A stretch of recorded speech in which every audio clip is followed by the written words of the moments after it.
omubaka sallallahu alaihi wasallama yatutegeeza mu hadithi entuufu n'atugamba nti omuntu bw'asabira munne bidhahari lghaibi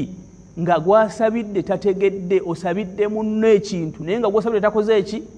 tategedde nti omusabidde owekitiibwa Allah akuteerawo malayika nga buli lw'omusabira eyanukula nti amiina walaka bimithli naawe Allah akuwe nga kyokoze eki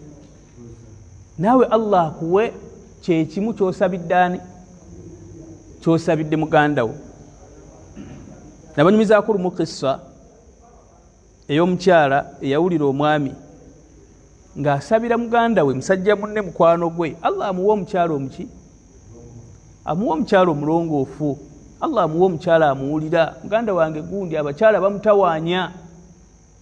Allah amuwa amukola ki amutebenkeza kati omukyala ono min fiqhiha olw'okuba nti yali alina kyamanyi ku nsonga eno nti omuntu bw'asabira munne malayika za Allah zimuddamu ne zigamba nti naawe Allah akole ki kati omukyala ono yamanya nti malayika za Allah ziri mu kumiinisa Allah ayinza okuwa omwami we n'amwongeraku